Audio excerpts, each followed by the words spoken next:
Bonjour à tous, vous regardez Bienvenue en Ile-de-France sur la chaîne du Figaro TV. Notre dossier du jour est consacré au problème des logements en Ile-de-France. La Fondation pour le logement a publié un rapport alarmant sur le sujet. Plus d'1 million de personnes sont mal logées en Ile-de-France. On en parle dans un instant. En culture, une sélection de 3 sorties culturelles pour le week-end, au programme comédie musicale, théâtre et ballet. Et enfin de la conso, on s'intéresse aujourd'hui au CEE, le certificat d'économie d'énergie jugé dysfonctionnel et trop coûteux pour les ménages. On en parle en fin d'émission. «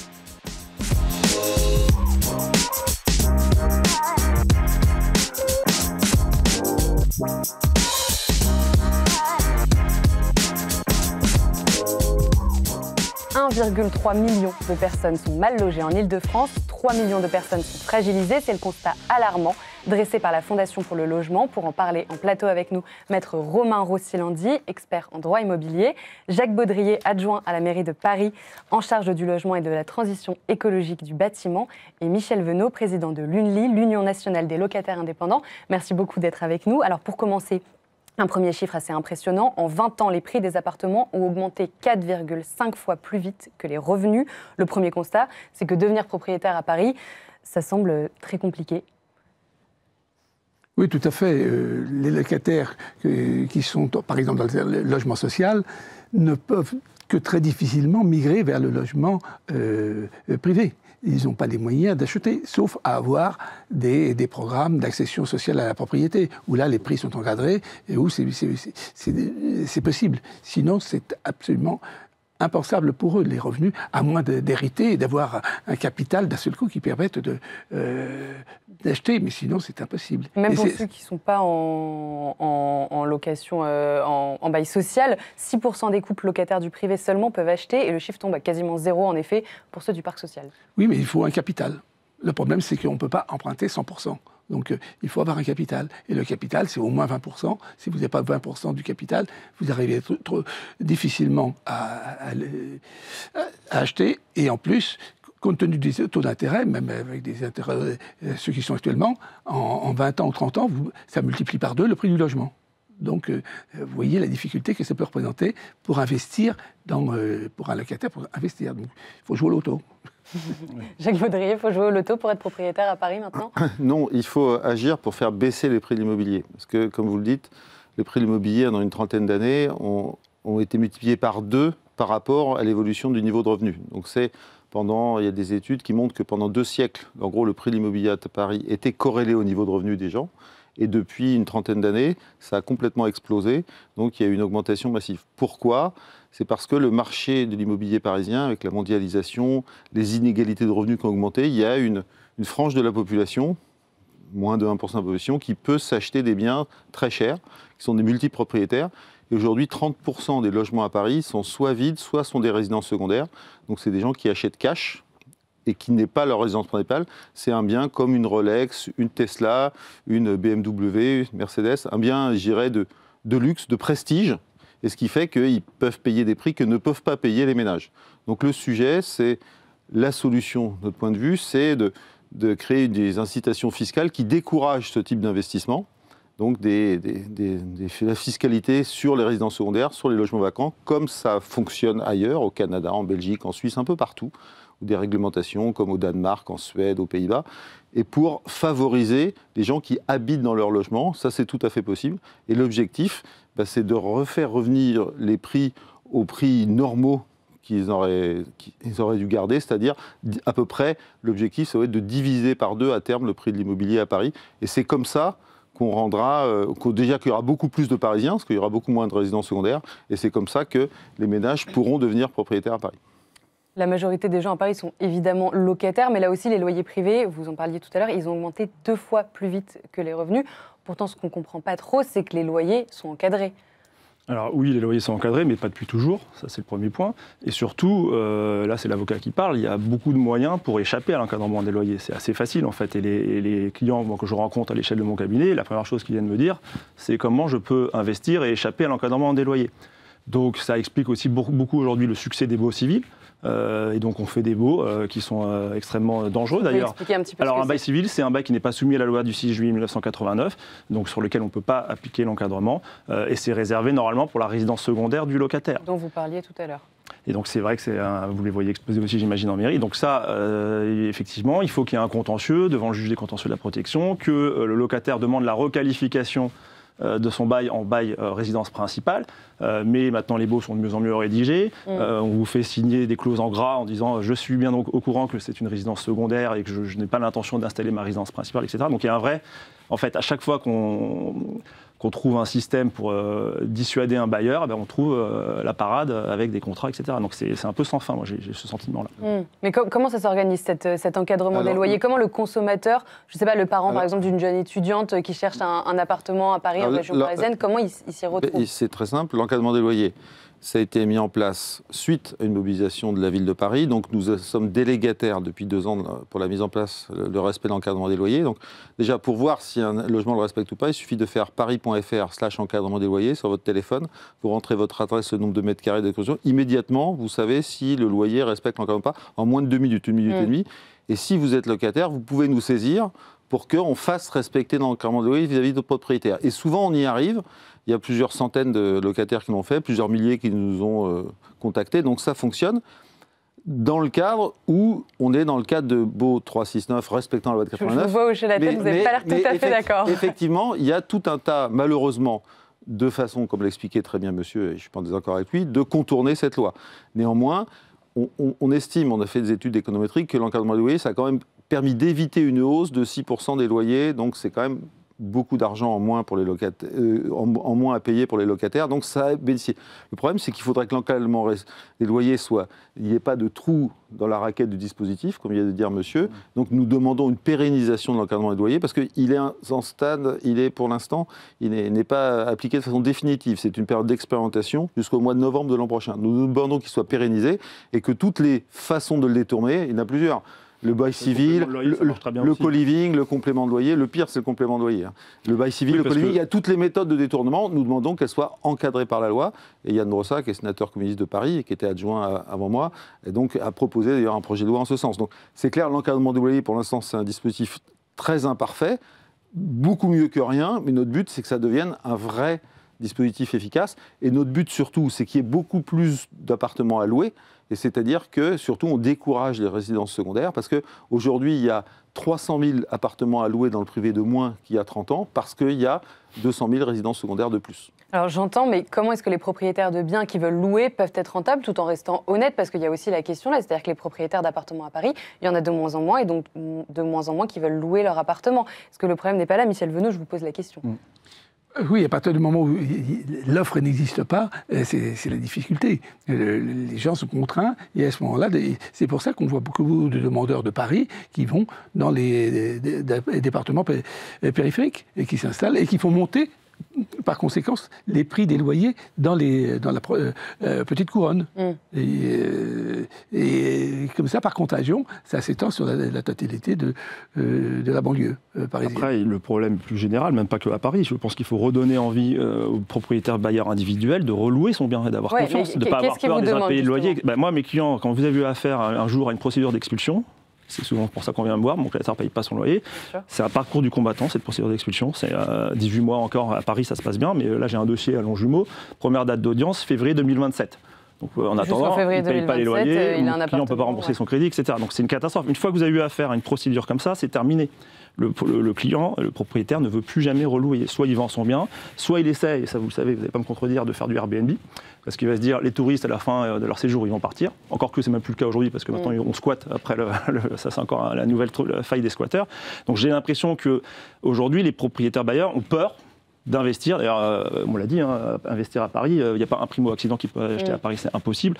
Et il n'y a plus de rentabilité non plus. Excusez-moi, c'est un peu l'air de la guerre pour un propriétaire bailleur. Donc il faut quand même qu'il puisse, derrière, récupérer quelque chose. Je sais que vous n'êtes pas d'accord avec moi, mais c'est ça qui va l'inciter à investir. Non, je ne dis pas, je suis pas d'accord avec vous sur certains aspects et d'accord sur d'autres.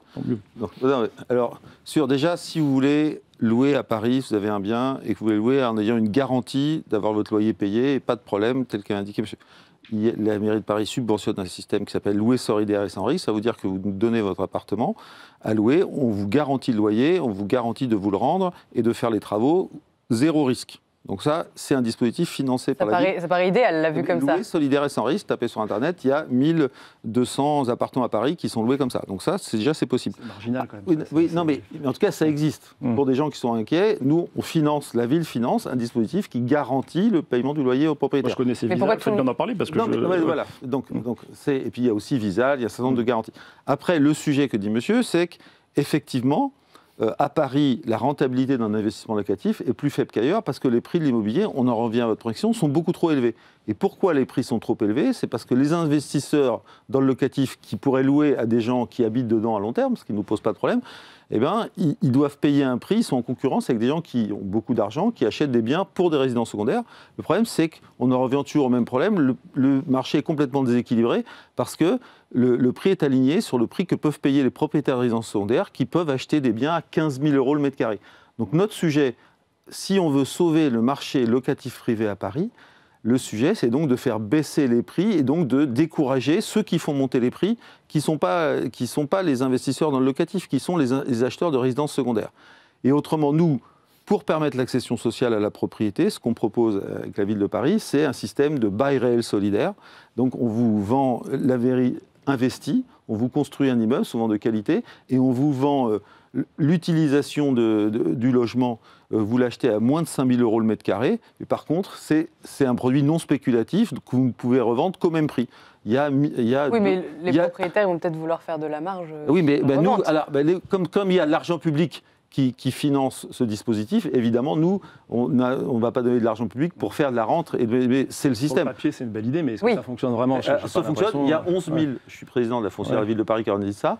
Là, demain, il y a encore plusieurs immeubles avec des logements qui sont en vente. On a une masse de gens qui veulent acheter. Aujourd'hui, il y a 11 000 personnes qui sont inscrites sur notre newsletter. Ça fonctionne très bien et on vend de très nombreux appartements, plusieurs centaines dès cette année, et on espère bien en vendre au moins 300 par an. Et donc, il y a plus de 1000 logements. Plus, monsieur, non, mais 300, je sais, mais en tout cas, on fait quelque chose. Nous, on garantit aux propriétaires ces plus de 1000 logements et on se bat surtout pour décourager les investissements de résidences secondaires. Parce que si on laisse la loi du marché fonctionner, à Paris, il y aura 600 000 résidences secondaires et 0 logement locatif privé. La fin du marché, c'est qu'il n'y aura plus d'encadrement des loyers parce qu'il n'y aura plus de loyers. Donc si on laisse faire la loi du marché, et c'est ce qui est arrivé à Lisbonne, à Rome ou dans d'autres pays, ce n'est pas une fiction. Dans plein d'autres villes européennes, il n'y a plus de logements locatifs. Les gens, ils préfèrent laisser vacant et payer même la surtaxe d'habitation. Oui, la vérité, c'est oui. Mais je le sais. Et pourquoi? Donc ça ne règle pas le problème, ça va rester vacant. Donc parce que quand la taxe, regardons les autres pays du monde, dézoomons. Lisbonne, Rome, Bruxelles, Genève, Vancouver, Montréal. Les endroits où la taxe est beaucoup plus élevée, cette taxe, elle existe en France, que c'est nous qui l'avons proposée, Yann Brossa et moi. C'est ma taxe, entre guillemets, notre taxe communiste, que 95% des maires qui l'ont appliquée sont de droite, sont LR, sont des lecteurs du Figaro. Et bien cette taxe, là où elle est à un niveau assez élevé, comme au Canada, en Belgique, en Suisse, en Belgique, il y a 4% de logements inoccupés, à Paris, il y en a 20% à Bruxelles. Donc quand c'est à un niveau assez élevé, ça marche dans tous les pays du monde où c'est mis en place. Il y a un chiffre quand même dans le logement, 16 000 logements locatifs privés ont disparu à Paris en 15 ans. Non, beaucoup plus. Dans le rapport, il y a marqué. Oui, mais c'est statistique. Moi, je vous dis qu'en 10 ans, on estime qu'il y en a 80 000 qui ont disparu, donc beaucoup plus. Donc ça prouve bien finalement que les propriétaires n'y trouvent pas leur compte. Non, mais c'est surtout que, pourquoi ils ont disparu? Parce que, dans le même temps, vous avez eu autant d'achats de résidences secondaires. Ces logements, ils sont devenus des résidences secondaires, parce que vous avez des gens qui peuvent acheter. Regardez, dans le 8e arrondissement, il y a un article du Monde qui est fait 2 pages, qui vous explique que la population en un siècle a été divisée par 3. Là, actuellement, il y a 36% des appartements qui sont des résidences secondaires ou des logements vacants. Et dans certains quartiers, appelés la mer du 8e, c'est plus de 50%. C'est simplement des gens qui achètent des résidences secondaires. Et donc, ce qui fait, il n'y a plus d'appartements à louer parce qu'ils ont été achetés par des gens qui ne veulent pas les louer. Et qu'ils achètent, c'est pas qu'ils ne veulent pas louer, ça ne rapporte pas, c'est qu'ils achètent parce qu'ils veulent juste que ça soit un bien pour se faire plaisir. C'est tout. Mais alors, paradoxalement, en termes d'aide, le rapport montre qu'il y a 100 000 bénéficiaires des APL en moins depuis 2020. Donc, il y a moins d'appartements et moins d'aide. Oui, parce que s'il y a moins d'appartements à louer, il y a moins de bénéficiaires des APL. C'est un peu mathématique. Enfin, les APL, c'est aussi dans le logement social. Oui, mais globalement, il y a moins d'appartements à louer. Mais alors, le parc social en Ile-de-France est en situation critique, donc 880 000 ménages sont en attente d'un logement social. Ça représente quasiment un tiers de la demande nationale. 93% des demandes de logements sociaux sont sans proposition. Donc, ce que vous dites tout à l'heure, c'est qu'on a des logements qui sont vides, mais en même temps qui sont trop chers. Les logements, ce n'est pas des logements alloués qui sont trop chers, c'est des logements qui ne sont pas alloués. Notre problème, c'est que nous, les logements sociaux, on a créé, et heureusement, on a investi beaucoup de moyens pour créer 130 000 logements sociaux en 25 ans. Est-ce qu'il y en a assez, des logements sociaux à Paris? Non, il n'y en a pas assez. Aujourd'hui, il y a 25% de résidences principales, ce qui fait 20% des logements qui sont des logements sociaux à Paris. Mais le problème, c'est qu'on a autant, et puis 30 000 logements intermédiaires, disons 300 000 logements publics, moins chers que le marché, où là, on est garanti qu'il y a des gens qui habitent dedans au long terme, au long cours. Et dans le même temps, vous avez le même nombre, 300 000 logements qui sont vides. Et le problème, c'est toujours ces 300 000 logements où personne n'habite. Ce qui fait que nous, et notre objectif, c'est comme il y a ce dysfonctionnement, il faudrait réguler le marché privé, donc empêcher, décourager, mais comme au Danemark, en Suède, aux Pays-Bas, on interdit le fait d'avoir une résidence secondaire dans une... Moi, je recevais le commissaire européen au logement, M. Jorgensen. Il y a un droit de propriété, heureusement, qui est protégé par la Déclaration des droits de l'homme et du citoyen, notre Constitution, heureusement. Vous avez raison, mais je veux dire que dans certains pays européens, on a des constitutions qui protègent moins le droit de propriété, et simplement, dans plein de pays européens de l'Union européenne, c'est interdit d'avoir une résidence secondaire dans certaines villes. Amsterdam, c'est interdit, donc vous n'en avez pas. Donc là, on ne peut pas faire ça en France à cause de ce que dit monsieur. C'est pas constitutionnel, ce qui est vrai, monsieur a raison. Mais donc dans les pays... Le droit protège quand même la propriété privée. Et d'ailleurs, là, on a l'impression qu'ils ne se sentent pas protégés, les propriétaires. Pas le droit de la moitié des pays européens, c'est une spécificité. Mais en tout cas, dans le cadre du droit, je ne dis pas qu'il faut changer la Constitution pour régler le problème. Donc c'est un peu trop ambitieux. Mais dans le cadre des pays qui protègent la propriété, comme la France, il y en a d'autres, le Canada, le Belgique, la Suisse, ce qui marche, c'est l'augmentation de la fiscalité. Et ça marche. Donc on peut régler le problème sans changer la Constitution. Il faut juste voter les amendements, que d'ailleurs les amendements communistes qui ont été déposés... Donc la solution, ce n'est pas l'abolition de la propriété privée. Non. Les amendements dont je vous parle, ils ont été présentés au Sénat par les sénateurs communistes, par les écologistes, par les socialistes, par les centristes et par les sénateurs LR. Parce qu'à Nice et à Bayonne, Biarritz, il y a un certain nombre d'élus, de maires qui ne sont pas communistes, comme vous le savez, ou sur la Côte d'Azur. Et tous ces maires, ils ont les mêmes problèmes, même en pire que Paris. Donc ils ont déposé les mêmes amendements que les nôtres. Ils ont été votés. C'est le gouvernement à l'époque qui l'a fait sauter le 31 janvier dernier. Et on espère bien, dès qu'on a un gouvernement un peu stable, ce qui n'est pas le cas aujourd'hui, en tout cas, et donc cette idée de réguler les résidences secondaires et les logements vides dans les zones tendues, c'est quelque chose qui est partagé très au-delà. C'est une idée communiste, mais les sénateurs LR ont été 70 à déposer le même amendement. L'ennemi commun qui est Airbnb, en fait, la vérité, c'est ça. On a déjà fait voter le projet de loi qui va bien. Le problème, c'est qu'il y a 25 000 Airbnb légaux. On a fait voter la loi qui va bien au mois de novembre, et on va gagner cette bataille, ça c'est bon. Mon sujet, c'est les 300 000 résidences secondaires, et ça, on n'a pas encore fait voter l'amendement qui va bien. Justement, on va sur un terrain très politique, parce qu'au-delà des questions d'attribution des logements, il y a la question du confort aussi de ces logements. 400 000 franciliens vivent dans un logement sans confort, et c'est un problème dont s'empare l'ensemble du spectre politique à l'approche des municipales. Je vous propose de regarder ces deux petites vidéos, et on commente juste après. Regardez cette cuisine, vous avez vu le plafond? C'est tellement cloqué de partout. Voilà, c'est une catastrophe. Donc, le bailleur a été informé par la locataire, mais il n'y a rien qui se passe, il n'y a rien qui se fait. Alors certes, il y a visiblement des problèmes avec le locataire du dessus, mais enfin, c'est pas possible. On ne laisse pas une locataire de 89 ans dans un appartement qui devient un taudis du fait de ces infiltrations d'eau et qui font ces dégâts qui n'ont pas été réparés. Parce qu'en plus, après, c'est un problème d'humidité qui est très problématique pour la santé. Donc là, il y a une question vraiment de santé publique. Ça suffit, on interpelle le bailleur pour que les travaux soient faits. Il faut que ça change. Les gens sont exaspérés, ils vivent dans des conditions difficiles alors qu'ils payent des loyers. Vous avez vu l'état de ce parc social et c'est pas acceptable. Moi, je me suis engagée en politique pour que les choses changent, pour que les conditions de vie s'améliorent. Et là, on a un mépris des Parisiens, un mépris des habitants du parc social. Tous ceux que nous avons rencontrés aujourd'hui travaillent, payent leur loyer. Ils veulent quoi? De la tranquillité. Ils veulent être dans un appartement dans de bonnes conditions. Il n'y a pas de problème ou de moisissure, d'humidité, de dégradation, d'ascenseur en panne. Et voilà, ils demandent le minimum, au moins, et de la sécurité aux abords et de la tranquillité. Ils n'ont rien de tout ça. Et donc, moi, je leur ai dit, avec moi, ça va changer. Et ils le verront. Alors Michel Venot, quand on voit l'état de ces appartements, c'est quand même très inquiétant. Comment se fait-il qu'il y ait des appartements dans cet état-là qui puissent être loués? Et surtout que l'appartement qu'on voit dans la première vidéo, il me semble, de Daniel Simonet, c'est un appartement qui est proposé par Paris Habitat. Oui, mais ça, malheureusement, on voit ça un petit peu partout. Et là-dessus, les bailleurs sociaux, comme les autres bailleurs, sont parfois pas très regardants sur les produits qu'ils vont louer. Et ils ne font pas attention que les gens qui rentrent, ce sont des gens qui sont sous des plafonds de ressources et donc qui n'ont pas des gros moyens et qui auront des difficultés. C'est pas, et quand il s'agit d'une fuite qui vient du toit, qui vient dans ce cas-là, le locataire, il aura beau faire son plafond dans 3 mois, c'est à refaire. Donc, qui contrôle? Là-dessus, normalement, le bailleur doit donner des logements décents. Il y a tout un dispositif juridique qui est prévu par la loi, donc l'obligation pour le bailleur de délivrer un logement décent. Il y a toute une liste, si vous voulez, des obligations à fournir. C'est pas respecté. Alors là, il y a un dégât des eaux, donc c'est un sinistre avec les assurances, donc ça va traîner. C'est classique ça. Mais la locataire peut appeler la mairie, faire venir l'inspecteur de salubrité qui prendra un arrêté d'insalubrité. Il y a un organisme d'État indépendant qui contrôle les bailleurs sociaux, donc ça s'appelle l'ANCOLS, indépendant, et qui a, en tout cas sur les 3 bailleurs de la ville de Paris que nous gérons et qui gère 85% de l'offre de logements sociaux, les rapports, tout ça est disponible en ligne, l'état des logements est bon.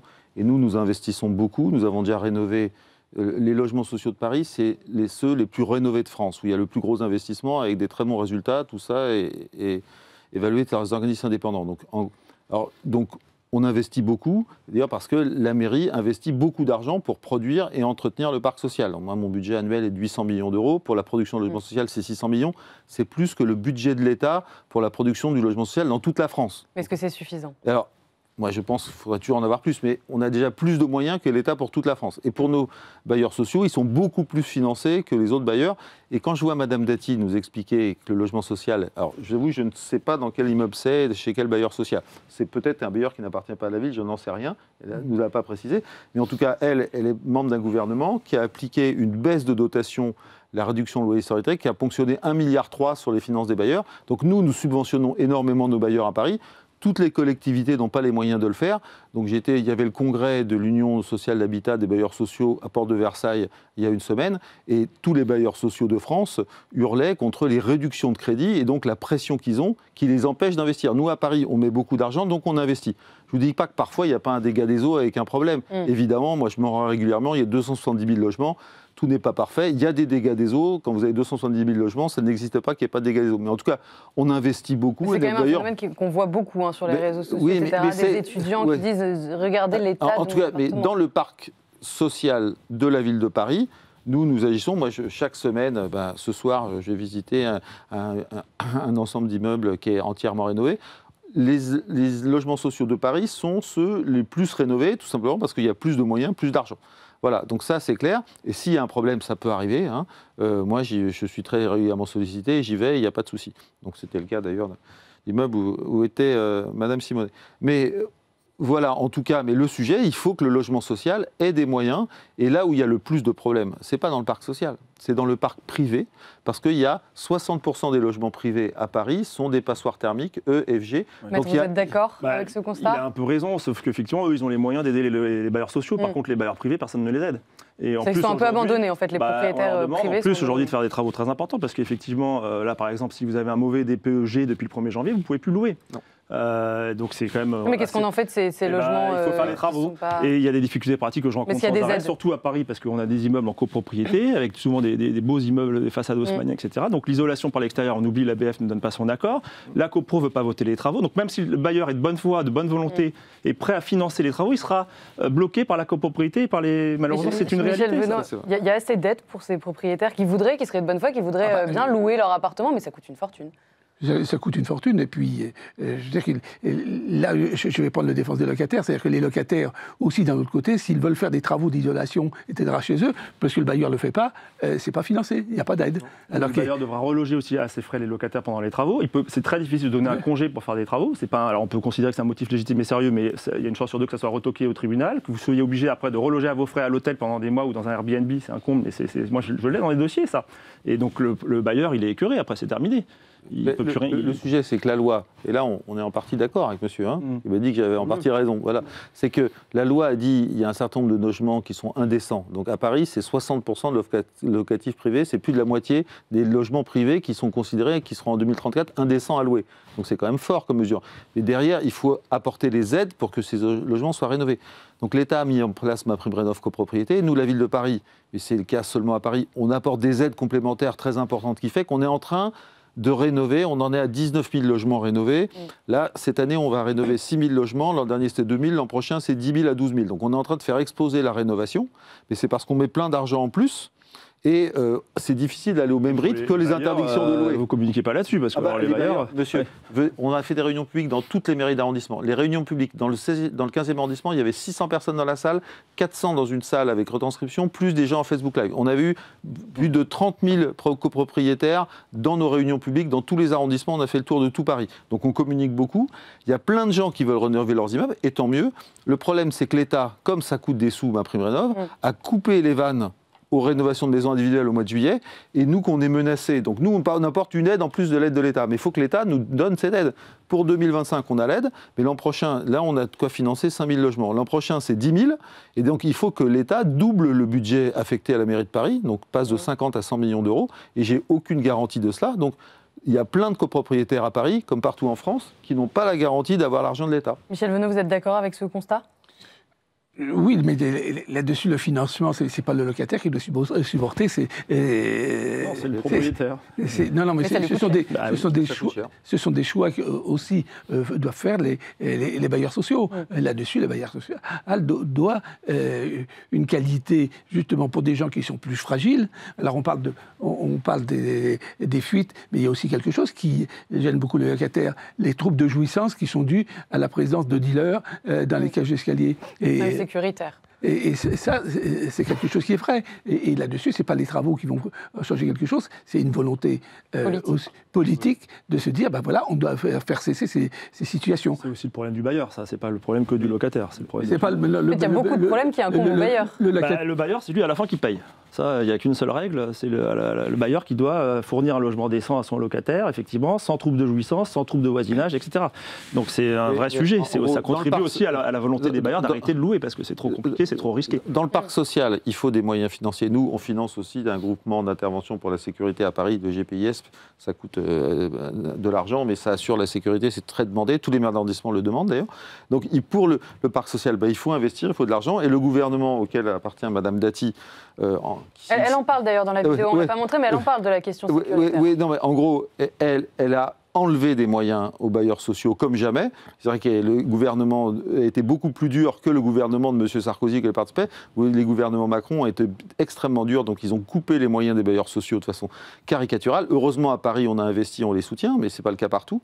Et sur les bailleurs privés, le sujet, c'est que, effectivement, en l'état actuel, si on investit, on est devant un mur d'investissement pour adapter l'ensemble du parc privé, et parc social aussi, mais parc privé en particulier, au réchauffement climatique. Donc il faut investir énormément. Cet investissement, on ne pourra pas le faire sans moyens publics très importants. Donc vous demandez en fait plus d'aide de l'État. Il faut, je pense, là le budget de l'Agence nationale de l'amélioration de l'habitat, c'est 4,4 milliards d'euros cette année. Si on veut suivre le rythme imposé par l'État lui-même, l'État, ça veut dire qu'il faut rapidement arriver à 10, 15, 20 milliards par an. Donc il faut des recettes, il faut la fiscalité sur les bureaux, la fiscalité de résidence secondaire, je ne sais quoi, mais en tout cas, il faut des moyens publics. Aujourd'hui, l'État, il définit des objectifs très importants, il définit des interdictions de relouer qui me pèsent sur le bailleur, comme monsieur le dit, et il ne donne pas les moyens c'est Madame Dati, il ne donne pas les moyens il est absolument fou. Je veux dire, pour les bailleurs, c'est impossible à respecter. Comme vous l'avez dit, il y a combien de logements qui vont sortir du marché locatif là Alors, comme ils ont changé les DPE, à Paris, c'est plusieurs dizaines de milliers qui sont en train de sortir du marché locatif. Donc vous êtes d'accord en fait. J'avais le chiffre à Rennes qui était fou, tout le centre-ville de Rennes devenait passoire thermique en fait. Tout à Paris, il y a aussi un gros problème. Tout le centre-ville de Paris, c'est pareil. Tout le centre-ville de toutes les grandes villes de France, pareil. C'est Rennes, Lyon, Strasbourg. Mes collègues de Lyon, Rennes, Strasbourg, on se parle ensemble, on a le même problème. Donc si on veut rénover tous ces immeubles, il faut beaucoup de moyens publics. Et il faut aider les bailleurs. Il faut les aider parce qu'il y a des freins juridiques, notamment avec ces fameuses lois sur la copropriété, qui empêchent, parce qu'il suffit qu'il y en a un qui bloque et les travaux ne sont pas faits. Et il y a un autre sujet à Paris qui est spécifique et qui est encore pire à Paris, c'est que justement, les propriétaires bailleurs, comme dit monsieur qui défend, ils veulent rénover dans les copros. Les propriétaires occupants, ils sont assez mobilisés parce qu'ils se disent vis-à-vis des canicules, c'est quand même important. Mais le problème, c'est qu'à Paris, comme dans le centre de Paris, on a jusqu'à 40-50% de résidences secondaires. Les propriétaires de résidences secondaires, ils votent tous contre en AG de copro. Donc, en fait, les résidences secondaires, c'est le pire frein à la rénovation possible. Et le propriétaire bailleur qui loue dans l'immeuble où il n'y a que des résidences secondaires, jamais personne ne va voter les travaux. Donc, il se retrouve pieds et poings liés. Donc, le pire ennemi du marché locatif, mais aussi de la rénovation, c'est la prolifération de résidences secondaires. C'est si on laisse faire la loi du marché, qu'on ne régule pas ça, on aura 500 000, le centre de Paris sera vide. Il n'y aura que les logements sociaux et des résidences secondaires. Bien, vous aurez quand même trouvé quelques points d'accord. Je suis désolée. Merci à tous d'être venus pour nous parler de ce sujet. On passe tout de suite à la partie culture.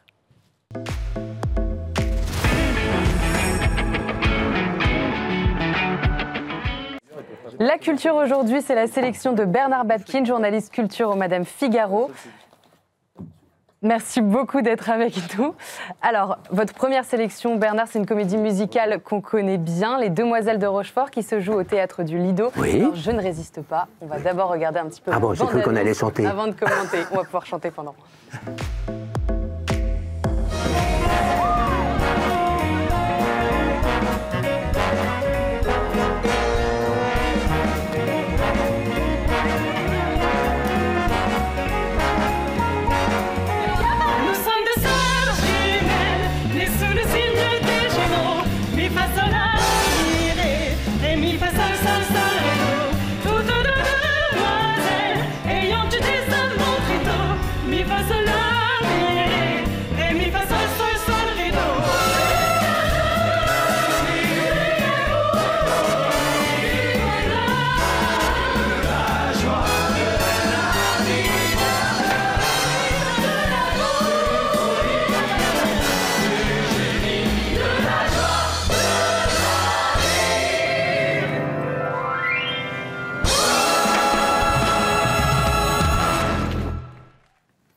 Alors Bernard, expliquez-nous, on connaît par cœur ce film, ça fait partie du patrimoine commun, mais on redécouvre, voilà. On le redécouvre et puis surtout c'est enthousiasmant, c'est délicieux, c'est drôle, c'est piquant, c'était un pari audacieux quand même, parce qu'on connaît tellement le film, tout le monde chantonne un peu les chansons, sans savoir chanter, mais on les chantonne quand même. Et puis là, dans une salle fermée, comme ça, un peu basse de plafond, mais du coup ça fait, un spectacle en cinémascope, les décors sont très très très réussis, ça monte, ça descend, il y a tous les lieux qui sont exprimés. C'est magnifique. Alors, c'est très, très bien chanté, magnifiquement chanté, un peu lyrique, parce qu'elles viennent du lyrique, et c'est aussi magnifiquement dansé. Il y a un numéro de claquettes prodigieux, et on a l'impression d'être à Broadway. Donc, ah oui, c'est le Broadway. Tout en restant à Paris. Tout en restant à Paris, donc ça vaut le coup. Non, c'est un très, très... Mais puis, on connaît l'histoire, quand même, c'est pas la peine de raconter l'histoire, mais je sais pas, c'est très vif, c'est très enlevé, c'est un spectacle magique. Donc c'est un pari réussi 58 ans après le film culte. Après le film culte, voilà, parce qu'en plus, les chansons et la musique de Michel Legrand, c'est extrêmement dur à apprivoiser. Ah bon ? C'est très dur à chanter. Comme ça appartient au patrimoine commun, on s'imagine tout. Oui, essayez un petit peu de chanter les Sœurs Jumelles, vous verrez que c'est pas facile du tout. Donc non, c'est très dur à chanter parce qu'il y a des ruptures de ton, il y a des... Voilà, donc il faut vraiment avoir D'ailleurs, dans le film, c'était tout le drame de Catherine Deneuve parce que c'est pas elle qui chantait. D'accord. Parce qu'elle savait pas chanter comme ça. Voilà, donc ils étaient doublés. Donc là c'est bon, c'est sur scène, mais c'est magnifique, magnifique. On ressort avec la pêche. Enfin, on sort... on est joyeux, on est content, on voudrait danser sur les Champs-Élysées. Non, mais c'est vrai. Ça donne envie. Alors, après cette comédie musicale, Bernard, vous nous proposez maintenant un ballet également très connu. Oui.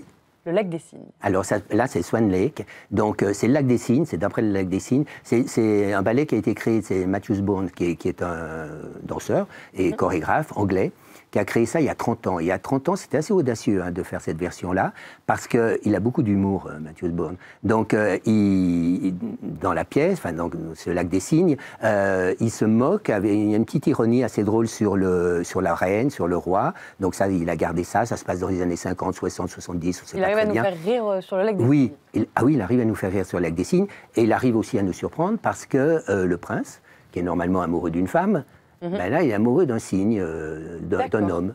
Okay. Donc après, tous les signes, ce fameux, sa grande scène là, avec les signes blancs qui envahissent la scène, donc là, ce sont que des hommes avec des plumes. Voilà. Et c'est magnifique, c'est très drôle, c'est très très très bien dansé, les mouvements d'ensemble sont magnifiques. La pièce, elle a 30 ans et on peut la voir. Elle n'a pas pris une ride. Non, elle n'a pas pris une ride, on peut la voir, la revoir. Là, ils reviennent à la scène musicale, il y a un grand plateau, il y a un décor assez majestueux, et puis il y a le roi et la reine qui sont dans une loge, et puis on rigole, puis il y a les chiens qui passent. Enfin, c'est à la fois drôle, tendre et assez féroce. Et alors, drôle, tendre et assez féroce, ça me fait penser à la dernière activité que vous nous proposez pour ce week-end, une pièce de théâtre, Le Craquage. Oui. Craquage, alors là c'est un seul en scène, c'est à la Pépinière. Marion Mazet-Dorian, elle avait déjà fait un premier spectacle, elle racontait son parcours, elle arrive du Midi et comment elle est devenue comédienne. Et là, elle nous fait un spectacle, c'est des petits sketchs les uns après les autres, sur tout ce qu'on rêve de faire dans notre vie, c'est-à-dire des craquages. Donc, on craque en famille, un dîner de famille le dimanche, où on en a marre du poulet frites, on en a marre de son frère, on en a marre de tout. Le craquage avec le groupe WhatsApp, où vraiment, on s'identifie à chaque chose comme ça. Et elle le fait avec une énergie, et puis aussi avec beaucoup de délicatesse et de tendresse, parce qu'à la fin, elle parle de sa grand-mère, Donc, ils sont arméniens, enfin, une famille arménienne, et sa grand-mère, elle parle à sa grand-mère, et sa grand-mère lui dit « N'oublie pas l'Arménie quand même, ce qui s'est passé, il ne faut pas oublier l'histoire. » Donc, elle nous raconte ça, et donc on termine sur une note assez tendre, alors qu'avant, c'était un feu d'artifice de folie. On va se plonger dans l'ambiance, on va regarder la bande-annonce, et on en reparlera juste après. D'accord.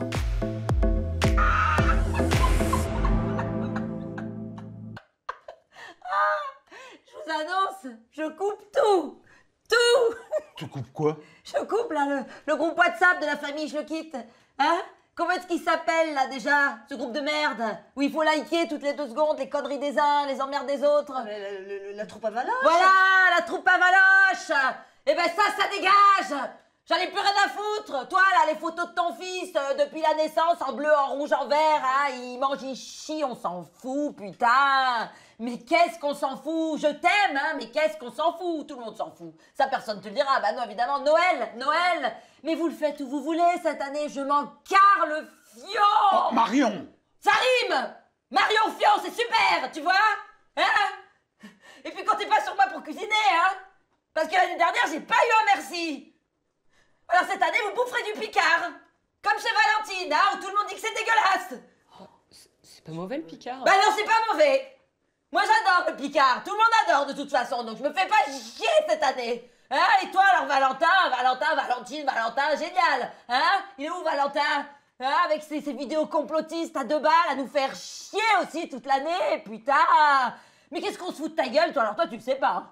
Toi tu sais pas, hein? C'est-à-dire qu'en fait, à chaque fois que tu postes une vidéo, tout le monde reposte la même vidéo mais dans un autre groupe WhatsApp. Un groupe WhatsApp où tu y es pas exprès, hein? Tu sais comment ça s'appelle? Ça s'appelle le complot du con. Ah! Ça, personne te le dit. Tu lui dis, toi? Non, personne lui dit. Hein? Ah ben si c'est sorti. Ah ben je te l'ai dit. C'est sorti. Il y a tout qui est sorti, là, tu vois. Et encore, il en reste un peu. Craqué. Ah bah là, est-ce que Bernard, c'est quand même une scène qu'on peut aller voir, enfin une pièce qu'on peut aller voir en famille ou ça risque de poser des problèmes? Ah ben non, au contraire, ça fait du bien. Parce que du coup, elle dit ce qu'on a envie de dire. Alors voilà, elle prend notre rôle, c'est formidable. Il faut dire que là, c'est la bande-annonce. Elle est seule en scène. Hein. Il n'y a pas la famille, il n'y a pas son père, sa mère. C'est nous hein, qui sommes la famille. On est sa famille. Hein. Donc on s'en prend plein la figure. On s'en prend plein la. D'accord. Voilà. Mais c'est sympa quand même. Ah, mais c'est très, très, très sympa. C'est plus que sympa. C'est extrêmement drôle et c'est extrêmement tendre. C'est tendre quand même, c'est-à-dire qu'elle ne fait pas que... Ah ben c'est tendre parce que quand elle parle de sa grand-mère et de l'Arménie, c'est très tendre, on a presque une larme, elle le fait très très bien parce que c'est une très bonne comédienne. Hein. Donc c'est touchant. C'est touchant et puis c'est extrêmement drôle, alors on ne va pas s'en priver. Non, bien sûr. Et alors sur les trois sorties que vous nous proposez ce week-end, est-ce que toutes sont accessibles à tout public? Ou est-ce que vous conseillez certains spectacles pour un public particulier? Alors franchement, Les Demoiselles de Rochefort, tout public. Enfin, quand on a même 5 ans, 7 ans, 7, 8 ans, c'est parfait. Swan Lake, c'est un ballet qui est quand même assez long, c'est de la danse contemporaine, mais voilà, une version un peu classique. Il faut déjà être, soit on adore la danse, soit c'est des petites filles qui font de la danse, ou autrement non, il faut déjà être un petit peu plus grand pour rire aussi, pour trouver l'ironie. Et puis craquage, oui, non, craquage en famille, c'est marrant parce que je pense que les parents, les enfants en tout cas, doivent se dire, tiens, si je pouvais dire ça à mes parents, ça serait formidable. Donc ça stimule. D'accord, mais alors je vais revenir un petit peu sur Swan Lake. C'est un pari quand même très audacieux de revenir sur une pièce qu'on connaît par cœur. Alors vous nous avez raconté quelques originalités dans le script. Elles sont fortes, hein. Oui, bien sûr. Mais comment est-ce qu'on arrive quand même à redécouvrir au-delà de ça? Est-ce qu'on ne se lasse pas, par exemple, d'un mythe aussi connu que Non, on ne s'en lasse pas parce que d'abord il y a la musique de Tchaïkovski, qui est là, intégrale, donc c'est comme un opéra, on ne se lasse pas. Aïda, on peut le voir 10 fois, les grands Coppelia, les grands ballets classiques, on peut les voir tout le temps, et puis c'est surtout avec des points de vue très très différents à chaque fois, donc non, on ne s'en lasse pas, et puis on découvre quelque chose de nouveau. Moi je l'avais vu il y a 30 ans, je le revois cette année avec autant de plaisir, hein. Non, on s'en lasse pas. Et puis aussi, il y a 30 ans, Mathieu Born avait fait ça aussi, parce que c'était à l'époque, on commençait à dire que Tchaïkovski pouvait être homosexuel, donc il y avait eu un film dessus, donc il est entré sur ce créneau-là, quoi. Voilà. Donc chaque fois, il y a... Et puis alors le Lac des Cygnes, tous les chorégraphes veulent monter le Lac des Cygnes. C'est le Graal. C'est le Graal. Ah oui, non, mais là, alors après, c'est casse-gueule. Et les danseurs aussi. Ah ben les danses, oui, les danseurs aussi, les danseurs aussi. Mais surtout les chorégraphes, parce que chacun veut y mettre sa patte. Enfin, voilà, chacun il veut mettre son truc. Et donc il y a eu des Lacs des Cygnes très très différents, avec des décors différents, avec des ambiances différentes. Par exemple, Angelin Préjocage a monté un Lac des Cygnes qui tourne encore. Lui, c'était la fibre un peu écolo. Qu'il avait mise en avant, la destruction du monde, parce que dans le Lac des Cygnes, c'est ça aussi, il y a un lac, c'est toujours mystérieux un lac, mais c'est aussi la destruction du monde. Il y a un architecte qui veut construire une ville, une utopie, donc chacun y voit quelque chose. C'est ça qui est bien dans les grands classiques contemporains, enfin les grands classiques comme ça. Il y a toujours un message. Il y a toujours un message, et puis on a chacun son message. D'accord, et là, on l'a compris, le message, il est très clair. Et alors, les danseurs, ils viennent d'où dans cette... c'est la compagnie de Mathieu Bourne, qui a une compagnie, donc voilà, c'est ces danseurs de sa compagnie qui dansent ça depuis très longtemps, et puis chaque fois, il y a des jeunes danseurs qui arrivent, ça tourne comme ça, il a sa propre compagnie, hein. Il est il fait le tour du monde, hein. Il fait le tour du monde. Pas qu'avec ce spectacle, mais il fait le tour du monde avec ce spectacle. Et ça fonctionne Ça fonctionne partout, et ça fonctionne longtemps et toujours. C'est ça qui est merveilleux. Qui est preuve et même, ça plaisait à la reine d'Angleterre. Ah. Qui était venue le voir. Ça, c'est une anecdote qui est pas mal, quand même. Voilà, comment on sait que ça plaisait à la reine d'Angleterre? Elle l'a nommée, elle l'avait nommée sœur. Enfin, elle l'aimait, parce qu'elle est venue voir le spectacle et que ça lui a plu. Elle parlait, la reine d'Angleterre. Oui. donc voilà. Donc à la fin, elle a dit qu'elle avait beaucoup aimé ce spectacle, même s'il y avait de l'ironie comme ça sur le rôle de la reine et du roi. Un petit message un petit peu politique quand même. Oui, mais bien fait, c'est très subtil. C'est pas grossier, c'est drôle. Personne ne sera vexé. Ah, mais personne. Non. Alors ceux qui sont vexés, c'est ceux qui n'ont pas du tout d'humour, et il ne faut pas les fréquenter. D'accord, très bien. Le message est passé. Merci beaucoup Bernard d'être venu nous proposer cette sélection de la semaine. On passe tout de suite à la partie conso.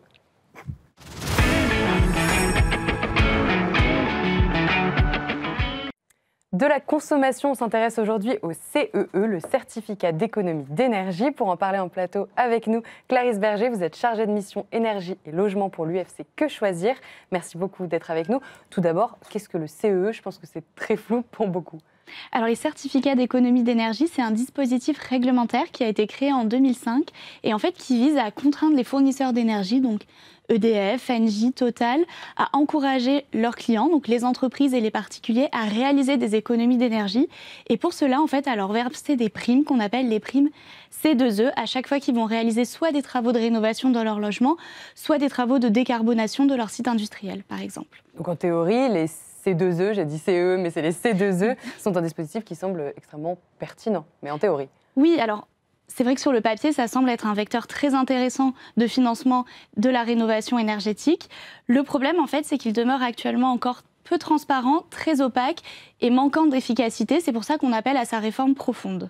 Et alors pourquoi ce dispositif est-il particulièrement au détriment des ménages? Moi j'ai lu partout que par exemple le poids financier pour les ménages, la contribution annuelle moyenne estimée par ménage est comprise entre 124 € et 244 € par an selon les hypothèses retenues. Oui, alors comme je l'expliquais précédemment, en fait, les C2E, c'est un dispositif qui peut être mobilisé dans différents secteurs pour réaliser des travaux de rénovation énergétique. Mais en fait, il se trouve qu'il est financé principalement par les ménages parce qu'en fait, toutes ces primes, tout ce coût, en fait, le coût des primes C2E qui va être supporté par les fournisseurs d'énergie, il le répercute répercute sur les factures d'énergie des ménages et lorsque les ménages vont faire leur plein de carburant. Donc, in fine, en fait, ce sont les ménages qui, quasi intégralement, à hauteur de 70%, vont financer ce dispositif. Ça revient à environ, comme vous l'avez précisé, entre 124 et 244 € par an et par ménage, selon les niveaux de consommation. Mais ils ne s'en rendent pas forcément compte, d'ailleurs, les ménages. Non, c'est ça. En fait, c'est le problème, c'est que les ménages n'ont pas conscience de payer ce dispositif puisque ça n'apparaît pas sur les factures.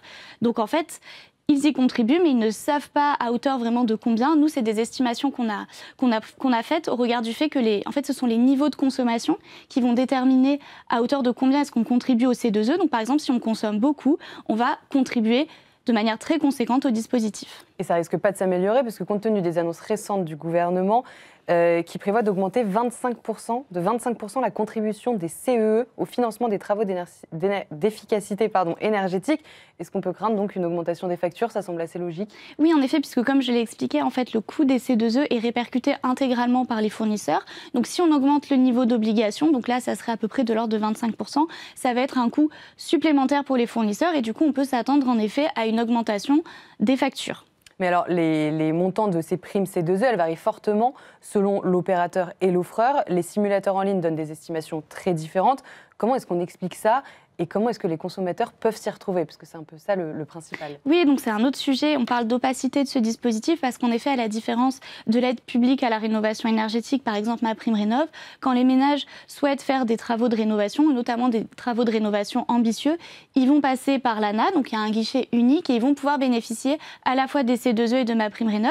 Mais quand il s'agit d'un geste de travaux, en fait, ils vont devoir faire déposer deux dossiers, l'un auprès de l'ANA et l'un auprès d'un offreur de C2E, et c'est à eux en fait d'identifier les différents offreurs et de comparer les différentes primes qui pourront être proposées parce qu'en effet en fait il y a une compétitivité qui s'exerce entre les différents offreurs, ce qui fait qu'on peut constater pour des niveaux de revenus équivalents et des opérations de travaux équivalentes, des niveaux de primes qui peuvent varier de plusieurs centaines d'euros selon l'opérateur qui sera choisi. Et donc c'est très compliqué, ça demande beaucoup de temps en fait pour les consommateurs. C'est très chronophage, il y a certaines formes de lourdeur administrative également et c'est pour ça que nous on avait appelé pendant très longtemps et on espère que ça arrivera un jour à ce qu'il soit mis en place en fait un comparateur des différents offreurs de primes C2E qui soit gratuit et indépendant pour faciliter en fait la lisibilité des ménages et l'identification des offreurs en fonction de leurs besoins. Et vous pensez que ça pourrait être mis en place quand et comment justement ce Alors on ne sait pas, on espère, on continue de demander et peut-être qu'un jour, les pouvoirs publics vous entendront, s'en saisiront.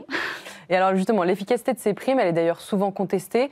Il peut y avoir des fraudes. Qu'est-ce que ça signifie concrètement? Comment est-ce que les gens fraudent sur ce genre d'aide? Alors comme je disais, en fait, c'est les niveaux de... En fait, les C2E, le montant de la prime va être déterminé en fonction des économies d'énergie, qui sont théoriques d'ailleurs, qui vont être générées par les travaux réalisés. Et en fait, on a une forme de fraude qui s'exerce, c'est-à-dire qu'on va considérer, en fait, on va surestimer les consommations d'énergie avant travaux, ce qui fait qu'in fine, après travaux, les économies d'énergie seront très largement surévaluées et du coup, par conséquent, le montant de la prime également. Donc ça, c'est un premier type de fraude. Après, on a également beaucoup de fraude dans le cadre d'activités de démarchage à domicile, par exemple des prestataires qui se font passer pour des prestataires agréés au dispositif et en fait qui ne le sont pas. Et donc, on a des ménages qui signent des travaux et in fine, qui ne peuvent pas toucher les aides. Donc, c'est les personnes les plus vulnérables qui sont touchées, en fait. Oui, et nous, d'ailleurs, on a beaucoup œuvré pour interdire le démarchage à domicile dans le secteur de la rénovation énergétique parce qu'on a constaté des niveaux de fraude très importants.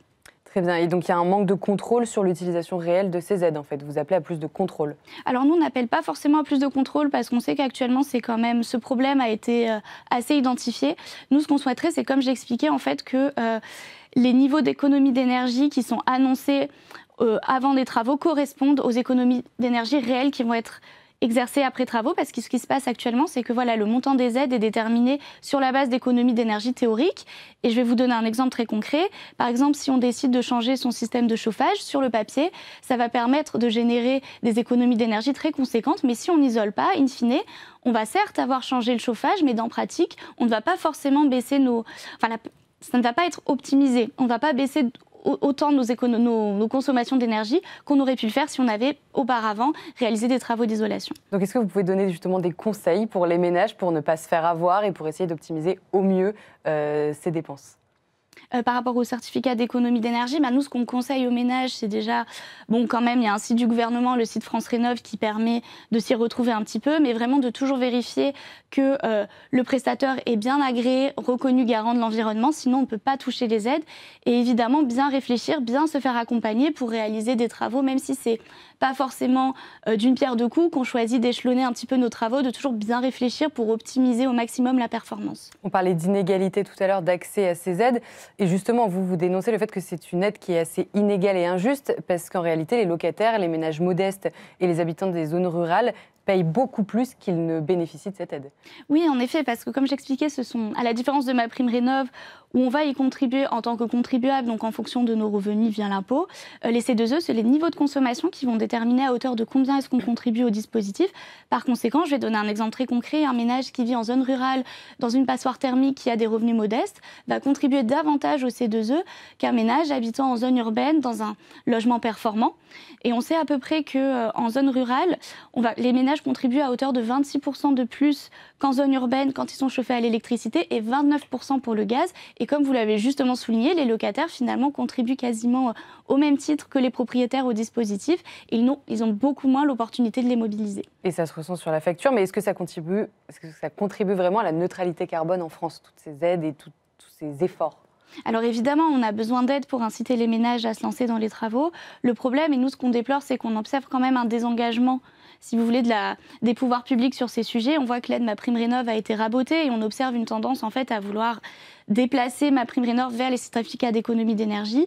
Et nous, on considère que ces certificats, que ces dispositifs peuvent venir en complément, mais ne peuvent pas se substituer, notamment au fait de tout ce qu'on a pu soulever, leur manque de transparence, leur opacité et leur manque d'efficacité. On parle beaucoup de MaPrimeRénov'. Est-ce qu'on peut rappeler un petit peu ce qu'est MaPrimeRénov'? Oui, alors MaPrimeRénov', c'est la principale aide à la rénovation énergétique publique qui est distribuée par l'ANA. Donc quand vous souhaitez réaliser des travaux de rénovation, vous pouvez bénéficier de MaPrimeRénov'. Et à la différence des C2E, les montants des aides MaPrimeRénov' vont dépendre des revenus des ménages et des types de travaux réalisés. Et tout le monde y a accès pour n'importe quel bien, ou il y a une surface minimum, ou une durée de travaux à avoir? Tout le monde peut y avoir accès, mais principalement en général, les classes aux revenus les plus supérieurs souvent n'ont pas accès à MaPrimeRénov' pour la rénovation par geste, pour la rénovation d'ampleur, oui. Donc en fait, tout le monde peut les demander. Après, les niveaux d'aide vont être vraiment différents en fonction des revenus et des types de travaux réalisés. Est-ce que MaPrimeRénov', c'est un petit peu plus connu? Est-ce que les gens l'utilisent plus? Est-ce que c'est moins opaque quand même? Alors effectivement, c'est beaucoup moins opaque, c'est plus lisible, ça a fait son chemin quand même. On observe que les ménages se sont vraiment emparés de cette aide. D'ailleurs, le guichet a dû être suspendu cet été parce qu'effectivement, il y a eu beaucoup de demandes. Donc, on sent qu'il y a un véritable engouement quand même des ménages d'aller vers la rénovation énergétique. Et c'est pour ça que nous, on est très favorable à l'augmentation des dispositifs de soutien. Et les C2E, notamment, parce qu'ils y contribuent. Alors après, comme on le disait, on souhaite qu'ils soient complémentaires. Il ne faut pas qu'ils remplacent MaPrimeRénov', notamment au regard du fait que c'est pas très clair, il n'y a pas beaucoup de transparence sur comment est-ce que finalement les fournisseurs d'énergie répercutent le coût des C2E sur les factures. Il y a un peu un petit manque de contrôle sur ce point-là. C'est pour ça que nous, quand même, on réclame à ce que ce soit la dépense publique qui s'empare principalement du sujet. Est-ce qu'on peut revenir juste pour clarifier un petit peu, peut-être que je suis la seule à ne pas avoir compris, mais vraiment les différences entre les CEE et MaPrimeRénov'?